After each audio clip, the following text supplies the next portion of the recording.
Nato il 1° dicembre del 1951 a Norristown, presso la contea di Montgomery in Pennsylvania, John Francis Anthony Pastorius III, per tutti Jaco Pastorius, è riconosciuto all'unanimità da addetti ai lavori e non come il più grande bassista di tutti i tempi.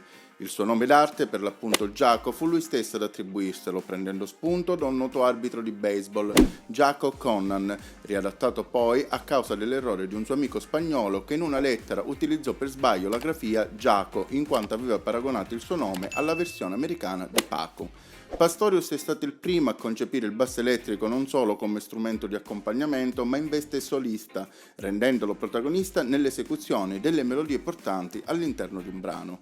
Secondo il suo biografo Bill Milkowski, Jaco è stato il primo a rimuovere i tasti dal basso e a riempire i solchi sulla tastiera con mastice per legno e infine a rivestire il manico con 10 strati di resina e podossica marina. Inoltre ha tolto i battipenna al fine di permettere allo strumento di risuonare meglio. Tramite queste modifiche è riuscito ad ottenere un suono più caldo e rotondo, simile a quello di un contrabbasso. Oltre a questo, le sue intuizioni e innovazioni sono innumerevoli, come ad esempio l'utilizzo degli armonici per la creazione di linee melodiche. Nonostante si sia affermato come bassista, Jaco nasce come batterista. All'età di 13 anni fondò la sua prima band, tuttavia, poco dopo, nell'autunno del 1964, durante un allenamento di football, si fratturò il polso e questo lo costrinse ad appendere le bacchette al chiodo. All'età di 15 anni acquistò per la modica cifra di $15 il suo primo basso, un Fender Jazz del 1960. Nonostante la cifra pagata ai giorni nostri è considerata assolutamente irrisoria, $15 dell'epoca, fatto conto dell'inflazione, possono essere paragonati a circa €280 odierni, che comunque rimangono un ottimo prezzo, dato che per questa cifra attualmente ci si porta a casa al massimo un basso entry level, per quanto nel passato più recente il livello medio di questi strumenti sia aumentato. Tenete presente che per una riedizione moderna di un Fender Jazz del 1960 i prezzi adesso partono dai €4.000 in su. Fin da piccolo Jaco era particolarmente vispo, non si fermava mai, tanto che suo fratello Gregory lo soprannominò Mowgli, paragonandolo al bambino selvaggio protagonista del Libro della giungla di Kipling. In questo suo modo di essere, che forse ai giorni nostri verrebbe classificato come iperattività, è verosimile notare le prime avvisaglie di ciò che lo affliggerà in futuro. Il non fermarsi mai fa sì che quando nel 1969 inizia a suonare con il suo primo gruppo funky, i Woodchuck, questa situazione gli vada stretta. Comincia così a collaborare con vari musicisti di diversa estrazione. Quando nel 1970 sposa Tracy Lee e nasce la sua primogenita Mary, per racimolare più denaro al fine di mantenere la famiglia, cominciò ad esibirsi nelle navi da crociera. Sempre il fratello Gregory ricorda come Jaco, guardando la culla in ospedale, gli disse che adesso non poteva più permettersi di giocare e che dal basso avrebbe dovuto tirar fuori qualcosa di incredibile per garantire un futuro dignitoso a Tracy e Mary. Di ritorno dalle navi da crociera si unì ai CC Riders e questa fu la sua prima esperienza da professionista. Il salto di qualità però avvenne nel 1974, quando conobbe il pianista canadese Paul Bley, attraverso il quale nello stesso anno registrò il suo primo album, che vede alla chitarra Pat Metheny, assieme al quale incise nel 1976 il disco Bright Sides Life per la prestigiosa etichetta ECM. Nell'agosto dello stesso anno, sotto etichetta Epic, esce invece Jaco Pastorius. Il disco è sconvolgente fin dalla prima traccia, Donna Lee, cover di Charlie Parker, dove la parte melodica è interamente eseguita dal basso con lo stesso gusto di un sassofonista.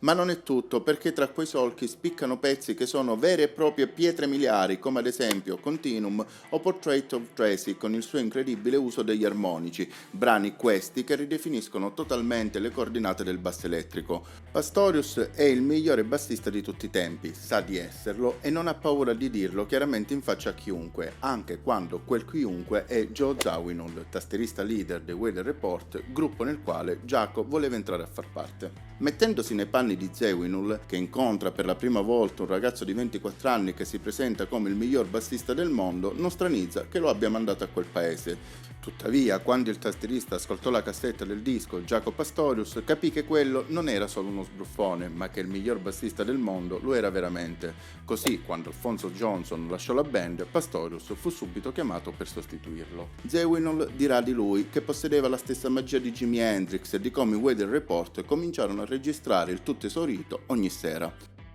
Dopo il disco Black Market, dove collabora in soli 2 brani, nel 1977 esce Heavy Weather, che di fatti consacra Jaco Pastorius. Randy Emmerich dirà di aver saputo di come alcune persone si siano spaccate di proposito le ossa pur di piegare all'indietro il pollice come Jaco, che verosimilmente soffriva di ipermobilità articolare.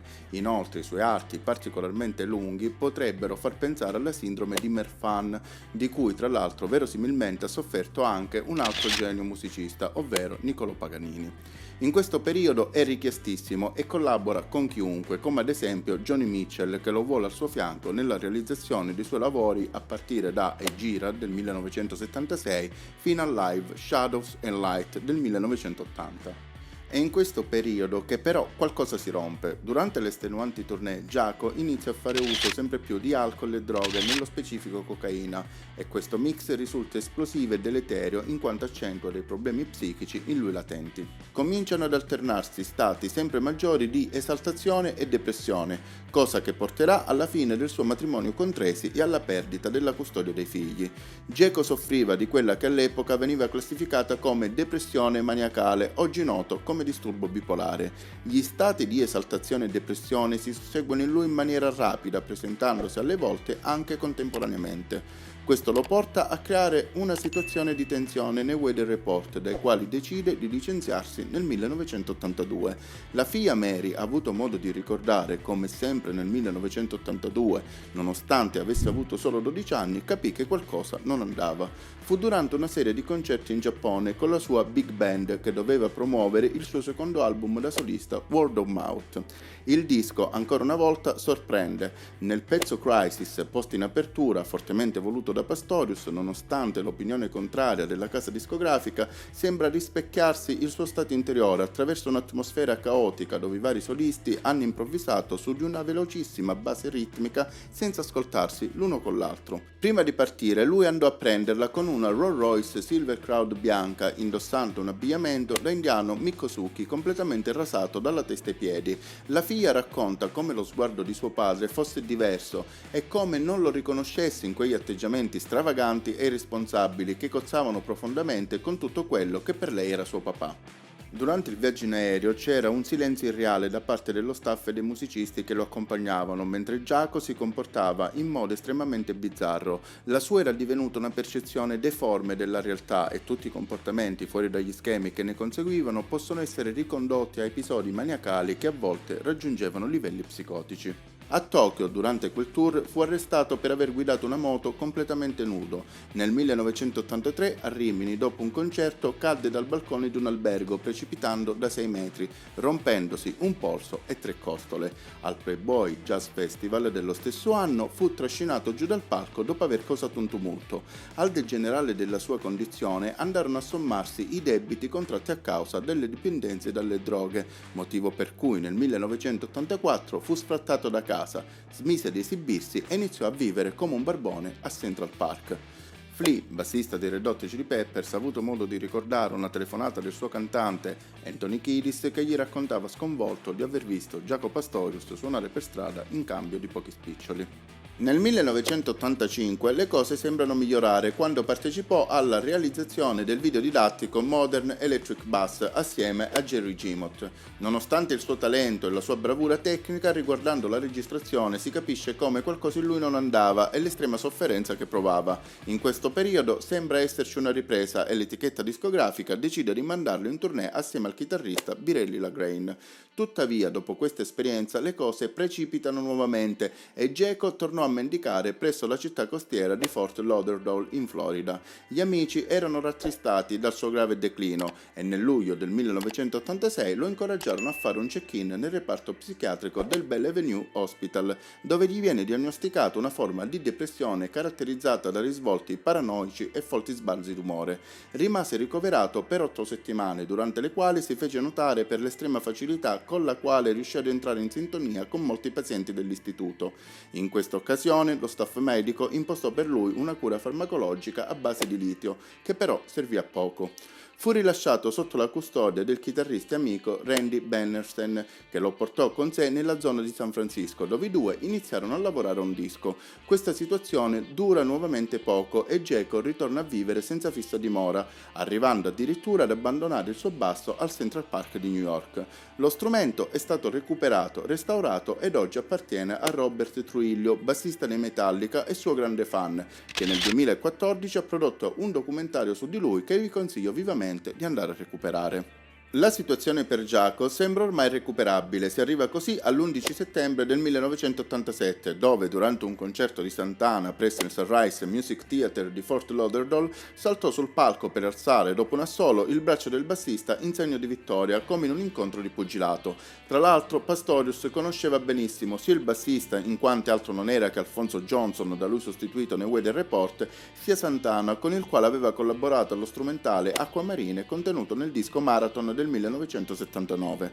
Allontanato dal personale, si diresse verso un locale notturno, il Midnight Bottom Club, dove a causa del suo atteggiamento molesto venne picchiato dal buttafuori Luke Haven in maniera talmente efferata che la colluttazione lo porterà al decesso il 21 settembre. Luke Haven, dal canto suo, parlerà di caduta accidentale, ma le gravi ferite riportate da Jaco non conciliano con la versione fornita, motivo per cui il buttafuori fu condannato. Tuttavia venne rilasciato dopo solo 4 mesi di carcere e una multa di $50.000 e oggi fa l'agente immobiliare a Palm Beach.